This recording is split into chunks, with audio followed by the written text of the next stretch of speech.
Jao Vachugo, Haaland, Mbappe, Harry Kane နဲ့တဒန်းထဲမှာရှိနေတယ်လို့ချီးကျူးခဲ့တဲ့ Rosinha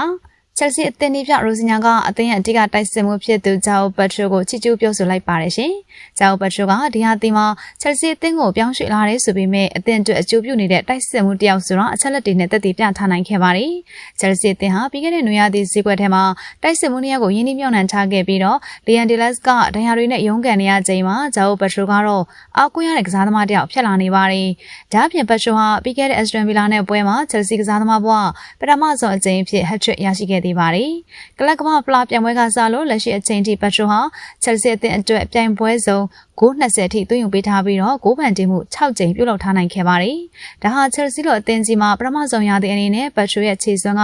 အားရစရာကောင်းတယ်ဆိုတဲ့အချက်တစ်ချက်ဖြစ်နေပါတယ်။ Premier League မှာလည်း Vachugo ဟာသွင်းဂိုး14ဂိုးထိရရှိထားပြီးတော့အဲ့ဒီ14ဂိုးထဲမှာ penalty သွင်းဂိုး1ဂိုးမှပါဝင်မနေခဲ့ပါဘူး။ဒါကြောင့် Premier League မှာ penalty သွင်းဂိုးမပါဘဲအများဆုံးသွင်းယူထားတဲ့ Haaland ပြီးရင်တော့ Jao Vachugo ကဒုတိယနေရာမှာအရက်တည်နေတာဖြစ်ပါတယ်ရှင်။လက်ရှိချိန်မှာဆိုရင်တော့သွင်းကိုအများဆုံးသွင်းယူထားတဲ့ဘိုင်ယန်မြို့နယ်တိုက်စစ်မှု Harry Kane ဆိုရင်ပယ်နတီသွင်းကိုမပါရင်ဂိုး20အထိသွင်းယူထားသလို Real Madrid တိုက်စစ်မှု Mbappe က15ဂိုးအထိရရှိထားတာဖြစ်ပါတယ်။ဒါကြောင့်လည်းဒီလိုတိုက်စစ်မှုတွေနဲ့ Jao Vachugo ဟာတဒန်းထဲမှာရှိနေတဲ့ဆိုပြီးတော့မိပြကြီး Rosinha ကချီးကျူးခဲ့တာဖြစ်ပါတယ်။ဒါပြန် Vachugo ဟာအသင်းအတွက်အဓိကကစားသမားဖြစ်ကြောင်းလာမယ့်ပွဲတွေမှာလည်းသူ့ရဲ့သွင်းဂိုးတွေကိုမြင်တွေ့အောင်မှာဖြစ်တဲ့အကြောင်း Rosinha ကအခုလိုပဲပြောပြလာခဲ့ပါတယ်။ Jao Vachugo က Harry Kane, Mbappe, Haaland တို့နဲ့တဒန်းနဲ့ရှိနေပြီလို့ကျွန်တော်ယူဆတယ်။ကျွန်တော် Chelsea အသင်းကိုရောက်နေတာ2လရှိပါပြီ။အဲ့ဒီတော့ကျွန်တော်သူကပဲခြေစွမ်းတစ်သက်မှတ်တည်းရှိပြီးတော့ကမ္ဘာအဆင့်တိုက်ဆက်မှုဆိုတာတက်တည်ပြထားနိုင်ခဲ့ပါတယ်။ကျွန်တော်ကကို့အသင်းကကစားသမားအကြောင်းကိုပဲပြောမှာပါ။ Haaland ကိုထည့်ပြောရတယ်ဆိုတာကလည်းသူ့ကိုမလေးစားတာမဟုတ်ပါဘူး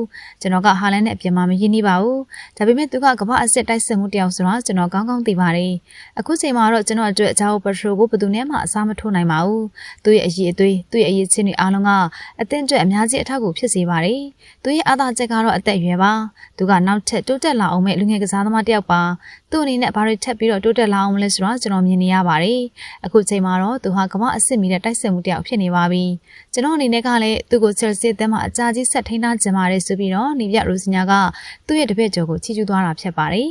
Vachugo ဟာ Chelsea အသင်းမှာ162မိနစ်တိုင်းသွင်းဂိုး1ဂိုးရယူပေးနေတာဖြစ်ပါတယ် Man City တိုက်စစ်မှု Haaland ဆိုရင်106မိနစ်တိုင်းသွင်းဂိုး1ဂိုးရရှိနေတာဖြစ်ပါတယ် Real Madrid တိုက်စစ်မှု Mbappe က84မိနစ်တိုင်းသွင်းဂိုး1ဂိုးရရှိနေပြီးတော့ဘိုင်ယန်မြို့နယ်တိုက်စစ်မှု Harry Kane ကတော့66မိနစ်တိုင်းတဂိုးရရှိနေတာဖြစ်ပါတယ်။ဒါဟာ Rosinha က Jao Vachugo နဲ့ခိုင်းနိုင်ခဲ့တဲ့ကစားသမားတွေရဲ့အချက်လက်ကိုဖော်ပြပေးတာဖြစ်ပါတယ်။ Jao Vachugo ဟာအခုမှအသက်24နှစ်ပဲရှိသေးတဲ့အတွက်နောက်ထပ်အများကြီးတိုးတက်လာအောင်မဲဆိုတာကတော့သိကြနေပါတယ်။ဒါပေမဲ့အထက်ကစားသမား3ယောက်ရဲ့အနေအထားကိုလိုက်မိဖို့ဆိုတာ Jao Vachugo ကိုစောင့်ကြည့်ရမှာဖြစ်ကြောင်းပါရှင်။ဟုတ်ကဲ့ပါဗီဒီယိုလေးကိုအဆုံးထိကြည့်ပေးကြတဲ့အတွက်လည်းအားလုံးကိုကျေးဇူးတင်ပါတယ်။